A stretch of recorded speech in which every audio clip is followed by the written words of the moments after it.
In today's episode, we'll tackle a case that shocked the nation and sparked heated debates about free speech, mental health, and moral responsibility.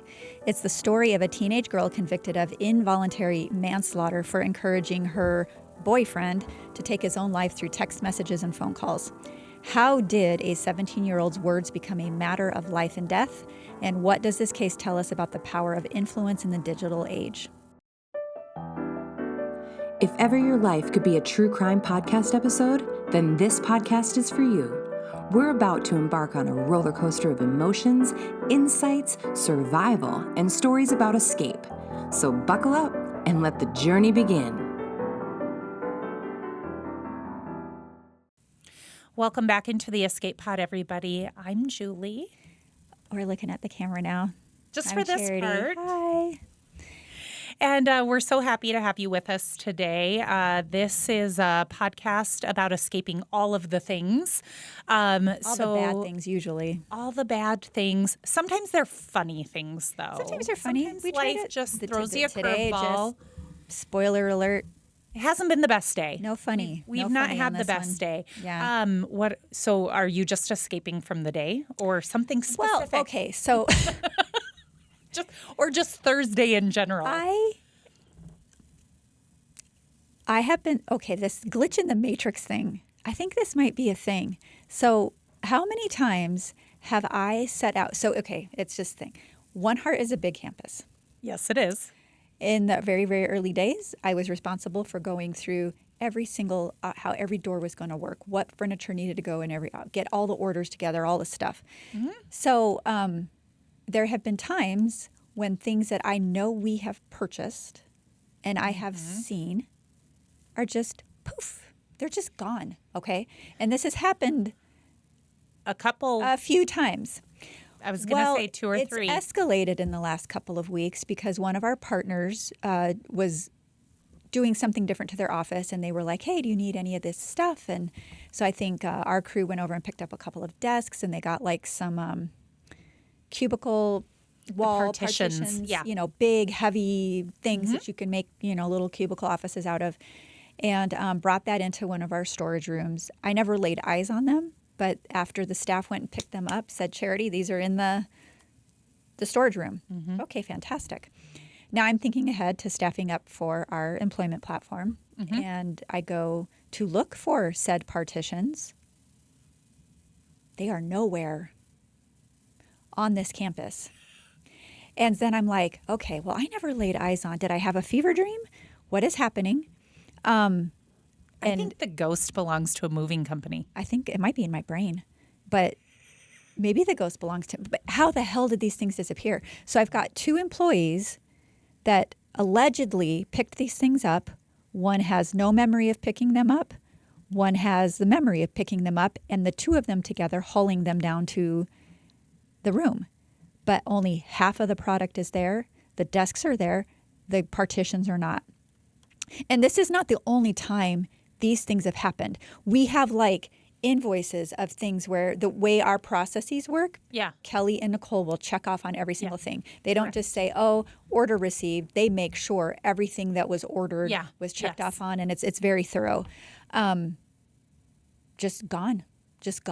And we have cameras everywhere. These things are not walking out. So there's got to be, I think we're on like a universal rift or something, and we just keep going into different universes. Like today, okay, I ate arugula for lunch. I love that stuff, but it gets all up in my teeth. Uh-huh. And so I went to go brush my teeth, and I pulled my toothbrush out of its holder, and I'm like, this toothbrush was not blue yesterday. I'm convinced it was not blue yesterday. And then there was all the homebrew furniture. You hear our homebrew ads, I'm sure, every podcast episode. The lovely patio, lovely little cafe.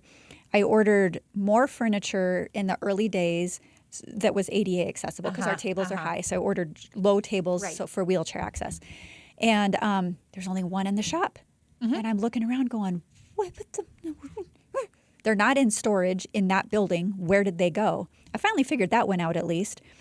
I was ordering something last week, and I looked and I went, oh, the microwave is on one. That drink cooler inside the gotcha. front door is on another one. I'm like, at least that mystery solved. But these partitions, I have had gonna drive her 5 crazy. staff people looking for them. They do not exist. And other things that we've lost. They just have gone out of our universe. Yeah. They're just gone. So we need some paranormal investigators up in this place, I think. Like before you hit record, I know everything was glitching. I think it's a little glitchy today, I so think we we're do in the have Matrix. a little. Yeah, and it's starting to AI is getting, it's infecting everything, and so it's going to start to show us that more. Like, haha, just kidding.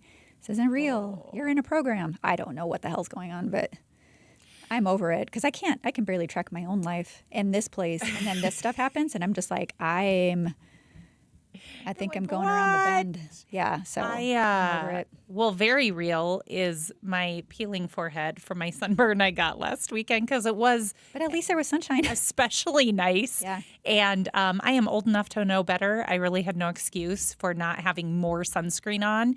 I did have sunscreen on my face, clearly not enough.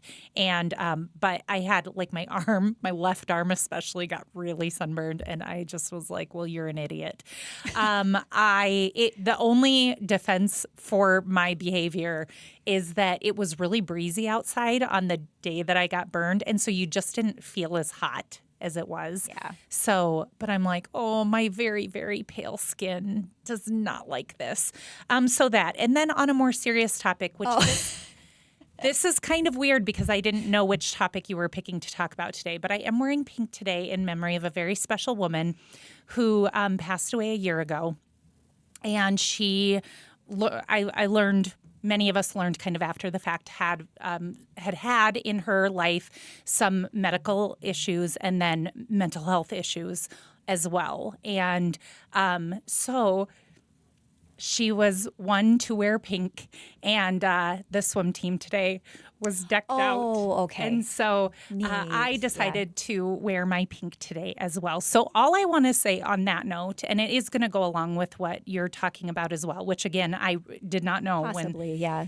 But just to say that you can always call or text 988 if you're struggling, and that you matter. And one of her loved ones said after the fact, I think she thought she was going to be a burden. Right. Saving them from the care. And he said she would not have been a burden, And so just to say, the people you leave behind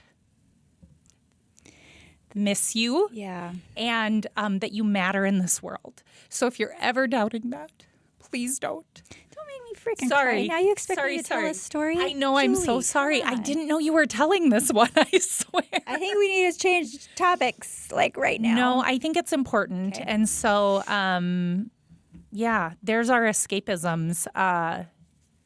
I am curious about this story. And we actually talked about this a couple of weeks ago, like what are the implications of some people's behaviors? And then are there consequences when you harass somebody to the point that they take extreme actions? Yeah. And so I think it is important. We have talked about that in terms of bullying, right? Correct. Yeah. This one is such a different angle. Okay. And I think that we had been talking about this on a previous episode, and I said, ooh, that reminds me of this, and I hadn't covered the story yet. Yeah. I hadn't even researched it. I just read about it. Okay. So it's super interesting. I have to imagine that this won't be the last time we see this in the news. Unfortunately, no. But it has established now legal precedent. It's very interesting on a lot of levels. So here we go. Are you ready? No. Okay. But I think it's important, so we're going to talk about it anyway. All right. So we've all heard looks could kill, right? Have you ever heard that words can kill? Mm-hmm. Yeah. So we all kind of grew up, at least I did, with that whole sticks and stones may break my bones, but, blah, blah, blah. Words will never hurt me. And I'm telling you, big trigger warning on this. We're going to discuss suicide. We're going to discuss mental health struggles and sensitive legal issues too. Okay. So you mentioned 988, but if you're struggling, resources like the National Suicide Prevention Lifeline at 1-800-273-8255 are available to you all the time. 988 is way easier to remember. Right. Yeah. Yep. So 988 it. But we're going to talk about Michelle Carter and Conrad Roy, who was a good friend, boyfriend. The story kind of changes, so I'll let you decide what you think they were. But let's go into background on these two first, because to have any chance at really understanding this case, you need to know like how they met, how they intersected, how they operated, what their lives were like, and then we'll build it out from there.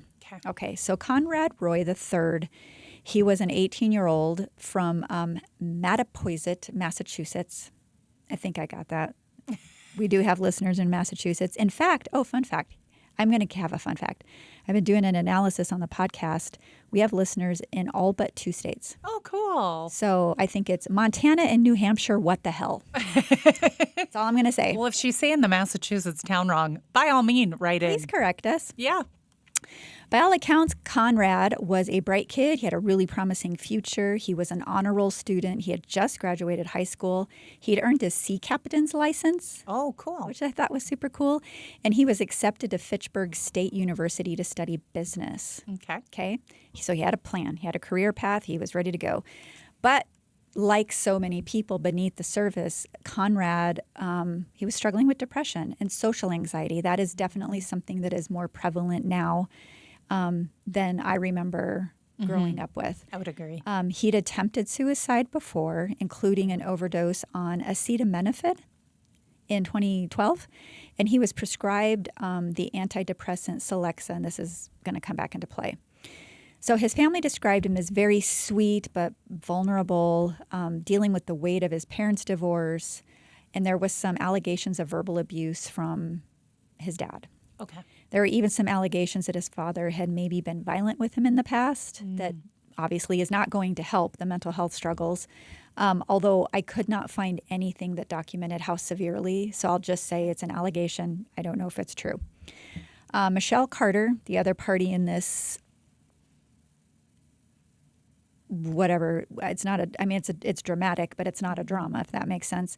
17, a little bit younger, from Plainville, Mass. She was about 50 miles away from Conrad, and she was a high school student battling her own mental health issues, including an eating disorder and depression. I think she'd been clinically diagnosed. She was also prescribed Celexa and had spent time actually in treatment for her mental health struggles and her eating disorder struggles. So she knew the power of mental health and treatment and all this stuff, and that will come back into play too. So how these two meet, it's 2012. They're vacationing. Both families just happen to be vacationing in Florida. And that's where they meet. Oh, okay. Okay. But they're both from Massachusetts. Yeah, they live about 50 miles apart. So the relationship was mostly virtual over the course of 2 years. Yeah. Okay. They met in person only a handful of times, but they exchanged thousands of texts and emails. Thousands. They became confidants for one another, sharing their struggles and their hopes and dreams and all the stuff. But it was not like a typical teenage romance. Like their bond was really intense, really because of like the constant pain that they each felt and were enduring. And then in that like constant digital communication, I imagine it was just like feeding it all the time. You know what I mean? Mm-hmm. I do know what you mean. So they really only saw each other in real life a few times, but they were like always. It's like their back and bond forth. was in their suffering. Yeah. Yeah. Very possible. So he confided in Michelle about his suicidal thoughts. And initially, she encouraged him, like a good friend, to seek help. In 2012, when he talked about suicide, she texted, "You have so much to live for." But for some reason, by the end of the summer of 2014, something changed. I'll let you decide what you think that was. As time went on, she began encouraging to go through with the suicide. Quote, "Drink bleach, hang yourself, jump off of a building, stab yourself, IDK. There's a lot of ways. If you want it as bad as you say you do, it's time to do it today." Oh, my. So, I mean, and part of that, it's hard when you don't see all the context. Correct. I would agree with that. Yes. Have you ever just said, like, you're so fed up with a line of something, it's just like, fine, go ahead and do it. Yes. Drink bleach, whatever. Like, does that make it Did she actually right? mean it? Did she mean Was it? Yeah. There's going to be a lot of those types of Is questions. it coming up. sarcasm? Like, Right. I've had it. Yeah. Yeah. Hang with me. All right. But leading up to this event where you already know what he does, there is a particularly eerie text string between the two of them that I think stands out of all the ones I looked at. So it starts with her. I think your parents know you're in a really bad place. I'm not saying they want you to do it, but I honestly feel like they can accept it. They know there is nothing they can do. They've tried helping. Everyone's tried. But there is a point that comes when there isn't anything anyone can do to save you, not even yourself. And you've hit that point. And I think your parents know you've hit that point. You said your mom saw a suicide thing on your computer and she didn't even say anything. I think she knows it's on your mind and she's prepared for it. Everyone will be sad for a while, but they'll get over it and move on. They won't be in depression. I won't let that happen. They know how sad you are, and they know that you are doing this to be happy, and I think they will understand and accept it. They will always carry you in their hearts. So that's more than a... sarcasm. It's like, I'm giving you permission. Yeah. We will be, the people who love you will be okay with this, is what that sounds like to me. And his response is, aw, thank you, Michelle. Wow. Which... if she's already suffering from mental health struggles of her own, how is she interpreting that? Oh, I'm on the right line. This is resonating with him. I'm making him feel better, more comfortable with his line of thought or whatever. So then she says they'll move on for you because they know that's what you would have wanted. They know you wouldn't want them to be sad and depressed and be angry and guilty. They know you want them to live their lives and be happy, so they will for you. You're right. You need to stop thinking about this and just do it, because overturning always kills overthinking. And he says, yeah, it does. I've been thinking about it for too long. And then she replies, always smile, and yeah, you just have to do it. You have everything you need. There's no way you can fail. Tonight's the night. It's now or never. And then there's just others. One that stood out to me from the day he passed, he said, I'm determined. Michelle says, I'm happy to hear that. When you get back from the beach, you gotta. So he'd been out at the beach with his mom. You need to do it, Conrad. All you have to do is turn the generator on and you will be free and happy. And also on the day of his suicide, she said, you keep pushing it off and say you'll do it, but you never do. It's always going to be that way if you don't take action. You just need to do it. No more pushing it off. No more waiting. If you want it as bad as you say you do, it's time to do it today. And as he got closer to actually doing it, she texted him, you better not be bullshitting me and saying you're going to do this and then purposely get caught. So that just gives you some of the context of, like, he's reached out for help. She tries being supportive. She tries a different approach. This is where it stands on the day of. Yeah. Okay. And at this point, he has also given her details on how, if he was going to do it, how he was going to do it. So that's where she makes reference to turning the generator on, and I'll explain that later. Okay. So we already know where this is going. July 12th, 2014 is the fateful day. He spent the whole day with his mom, Lynn, at Horseneck Beach. They talked about his future. Like he's given his mom that one last happy memory, maybe. She later testifies that he seemed to be in good spirits, like just, they were snacking, they were enjoying time at the beach, just really enjoying life. And that evening, Conrad told his mom he was going to a friend's house. Instead, he drove to a Kmart parking lot in Fairhaven, Massachusetts. There he placed a generator in the cab of his truck with him, filling the cab with carbon monoxide. He died by suicide at age 18, leaving behind an apology note to his family that read, live life to the fullest. Which, again, very much inspired by, it seems to be inspired by her text to him. Okay. All right. So at first it seems like a tragic but straightforward suicide. He left the notes, including one to Michelle saying, keep strong in tough times. But when police examined his phone, that's when they found this barrage of text messages from Michelle that we read earlier in the days and hours leading up to his death. And these weren't messages of support. They were encouragements of following through with his suicide plan. And the most damning evidence came from texts Michelle sent to a friend after his death. She admitted she was on the phone with him as he sat in his truck. And when he got out, scared because the fumes were getting to him, she told him, get back in. phone records show he spoke to Michelle twice while he was in the truck on the Kmart parking lot. And a later text to her friend indicated what was said during the calls. Someone named Sam. Sam, his death is my fault. Like, honestly, I could have stopped him. I was on the phone with him, and he got out of the car because it was working, and he got scared, and I fucking told him to get back in. So I just need to pause for a moment. What it sounds like to me, even the thread that you read, and now this, I mean, too, it sounds almost cult-like. Like, this is what a cult leader, it's the pressure, and it's the, talking somebody into something. That's a very bizarre from a teenage girl. I mean,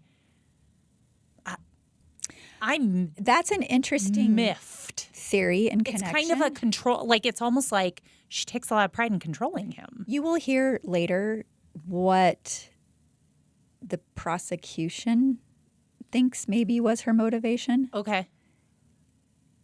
And I don't know. I'm super curious. I don't know if I would have come to the same conclusion organically or it really hits because I already have heard it. Okay. I'm not real sure. Okay.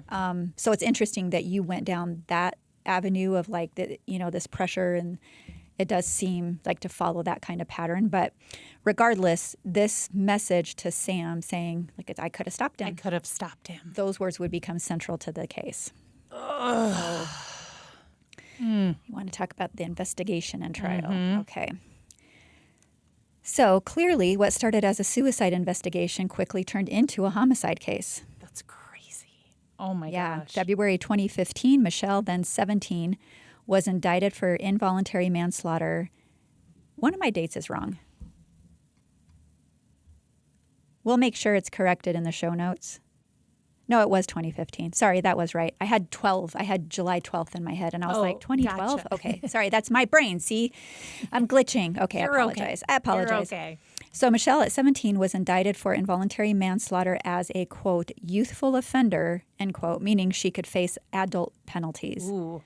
A grand jury found enough to charge her with wantonly and recklessly assisted suicide. So I had to look this up because we don't usually run around saying wantonly, right? Mm-hmm. So in Massachusetts, involuntary manslaughter is defined as, quote, an unlawful killing unintentionally caused by wanton and reckless conduct.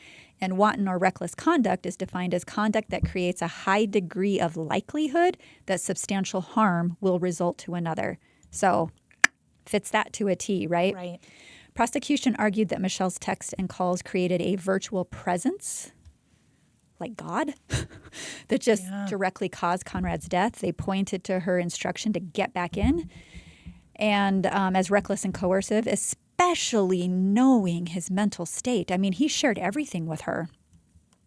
And in her opening statement during Michelle's trial in 2017, Assistant District Attorney Mary Claire Flynn said Carter, who was 20 at the time of her trial, wanted sympathy and attention from other girls at school yearning to be the grieving girlfriend who couldn't stop her boyfriend from committing suicide.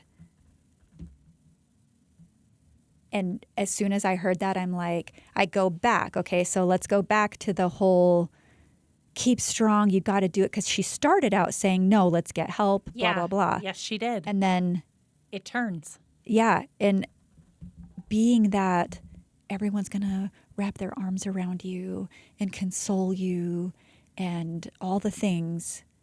No. With some, now I cannot get that. I don't know that that's what Michelle's motivation was. But boy, once that's in your kind of field of view, it does seem plausible. Yeah. The defense, on the other hand, led by attorney Joseph Cataldo, he painted a different story. They argued that Conrad's suicide was his own choice, driven by his longstanding depression and prior attempts. They claimed Michelle's texts were protected free speech under the First Amendment and that she initially tried to dissuade him from suicide.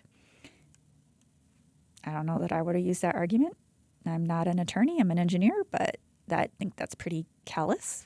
Mm-hmm. Okay. You look like you're going to say something. Well, you can't have it both ways. So you can't use the, Well, she told him not to do it as a defense if you're saying the rest of it's protected. Yeah. Yeah.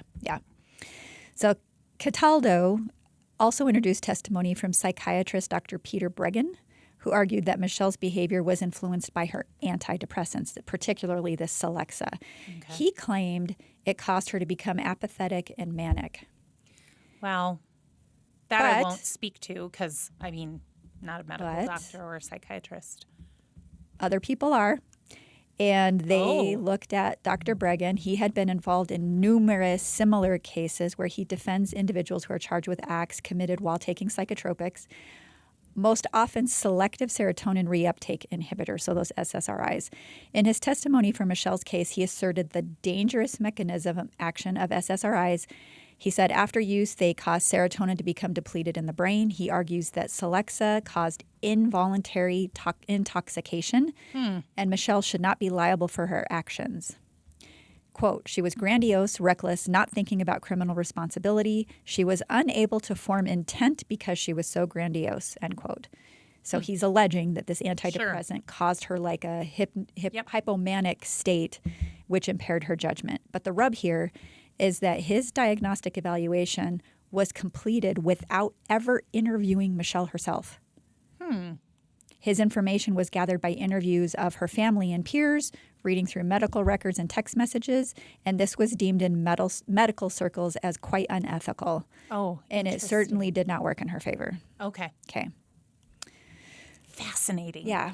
This is why court cases are so interesting. I'm working on one now that involves a court case that is blowing my mind, so I won't go down a rabbit hole on that yet. More to come. In June 2017, the day before a jury trial was set to begin, Michelle waived her right to a jury trial, leaving her fate to Judge Lawrence Moniz, I think his name is Armanez. After a bench trial, he found her guilty of involuntary manslaughter, and he focused on that final phone call, saying that Michelle's order to get back in the truck, knowing his fears, was wanton and reckless. Yep. She was sentenced to 2.5 years, expected to serve at least 15 months, followed by probation. She served 11 months, and after good behavior was released in early January of 2020. Another deciding factor in his verdict was her failure to act as Roy was dying. This is where things really started getting me fired up. She did not call the police. She did not call his family to intervene. Definitely not a good look for his supposed friend. And she always talked about him as her friend until after he passed, and then he was her boyfriend, which plays to the prosecution's story about the attention, in my opinion. So the verdict was divisive. Some, like Conrad's aunt Kim, believed Michelle forced him to die and that she had a damaged moral core. She said she texted my niece a couple hours later, "Hey, do you know where your brother is?" You know where he is. Yeah. And then she texted his mom the next day, "Oh, hey, have you heard from Conrad?" What the hell? Yeah, that's real weird. Yeah. So this, of course, raised big questions. Can words alone kill? And where's that line between influence and criminal responsibility? And that's what really this whole case hinges on. So there was an appeal, of course, predicated on whether someone could legally be found guilty of a crime if they weren't on the scene. But the definition of that, the definition they're using to convict her, it totally fits. Yep. Yeah. So it didn't say physically present wanton and reckless behavior, but so let's pivot a little bit into the psychological and social context of this case. So again, we know they were both struggling with mental illness. He had depression and past suicide attempts, which made him vulnerable and easily influenced. Michelle had eating disorders and medication changes, which may have affected her judgment. There's a podcast called Psychiatry and Psychotherapy. I cannot. Just done. Put a fork in me. Oh, my God. Okay, Dr. David Puter on this podcast, he noticed that neither received adequate treatment. Mm-hmm. So that's the only source I found that at. He left. So this leaves two teenagers in today's society to work through their issues through text messages. Yeah. Michelle didn't seem to be the right person to guide Conrad to a better place, considering she was struggling herself. And then there's also this whole vein of digital communication, because we all know people behave differently when you're looking at a screen and not a person, right? Their relationship was almost entirely virtual, and experts say these texts weren't just words. It's because that's the society many of these young people live in. That's like his entire life. It's their connection. connection. She's there, like omnipresent, right? Yes. I mean, we've talked before about, I wouldn't put him to the level of stalkers, because I've had stalkers, as we've talked about. But there was that situation I mentioned at a conference that made me incredibly uncomfortable. And he had my phone number.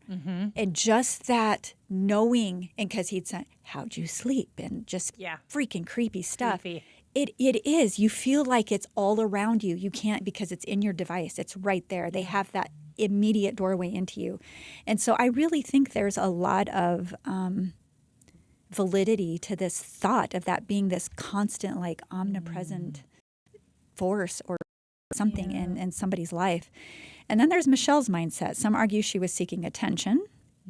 The judge even suggested that when he prevented her from profiting from the case as a condition of her sentencing, which I thought was slick. Yeah. Yeah. Her text to friends after Conrad's death claiming she heard him die, and her turning around and organizing a suicide prevention fundraiser. Those two things contradict one another and lead to questions to me of whether Michelle was intentionally manipulating him, or was she just a confused teen grappling with her own issues and being dramatic? I don't know. And then we have the legal and ethical implications. Obviously, this broke new legal ground, this case. It was one of the first to hold someone criminally liable for encouraging suicide through words alone. Okay. A 2023 Houston Law Review article argued the court blurred the line between free speech and criminal liability, potentially setting a dangerous precedent. Well, I don't agree because, I mean, I remember learning in probably middle school or high school, definitely by high school, that what is not protected free speech is yelling fire in a crowded place. Right. Again, you're not. Get back in the truck. Or you call in a bomb threat and somebody has a heart attack trying to get out of some place. You know, it's like that is criminal behavior. Yeah. It is not protected speech. Yeah. Oh, I agree. And I am a big fan of free speech. Even when people say stuff that's stupid, I'm like, hey, at least I know where you stand. At least I know you're stupid. Yeah. At least I know you think this way, and I want to know you think that way, because then I cannot do business with you, or I cannot, befriend you, or whatever that is. Free speech has limits. Like, okay. Well, the Massachusetts Supreme Court agrees with you. They upheld the conviction, stating that the state's interest in preserving life justified limiting speech that overpowers a person's will to live. So they're on your side of things here. Conrad's mother, Lynn Roy, she's pushed for Conrad's Law, a proposed Massachusetts bill to criminalize suicide coercion with up to 5 years in prison.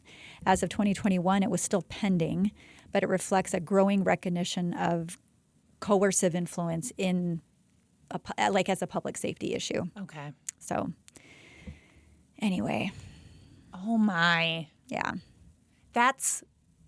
It is fascinating. It's so sad. It's so, so, so sad.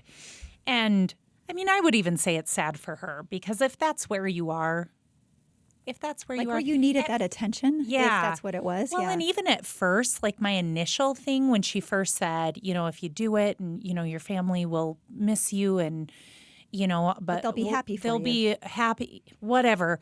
And part of me thought, is she just projecting here? Like maybe she wants somebody to be telling her that because she had also had some ideations, whatever. So at first it kind of felt that way. But as it kept going, and then the things that happened in the aftermath, that's where texting his cousin and his mom, hey, do you know where you turned the tide for me. Like, then I start thinking attention or control, and then enjoying some of the attention. And, if you, admit to somebody else, like, hey, I could have stopped him and I didn't. And now I'm doing a prevention. My God, that was the event thing that was like, you could not be any more insensitive or tasteless. Like, that's just the cherry on top. Like, I think that shows motivation more than anything. Yeah. What maybe that underlying motivation was. I thought that was a key too. Yeah. So let's take a break. Yeah. I need a drink of water or something because I'm a little fired up now. You are. You've been fired up all morning.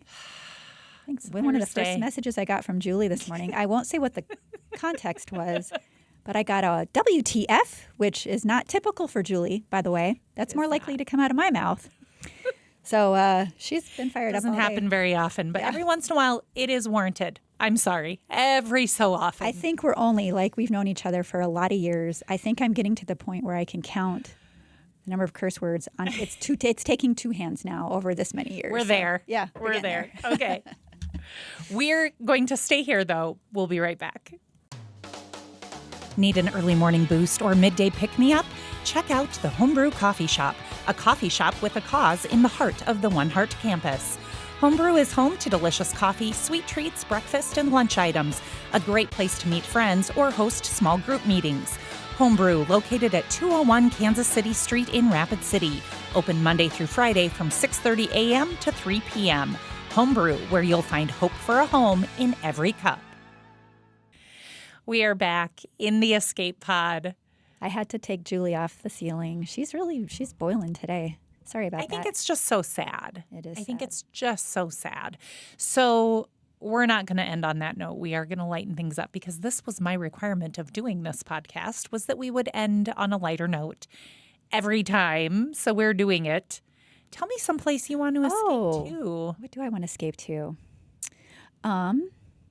We have a new content creator. Yeah. Very excited about. Okay. I get to give her a tour of the campus tomorrow. Oh. So I love showing this off to new employees, and I think it's important so they understand what we're trying to promote and all this stuff. And so I'm looking forward to that. Tomorrow's supposed to be a very nice day. Okay. And I love giving tours when it's not raining and cold like it is today. So yes.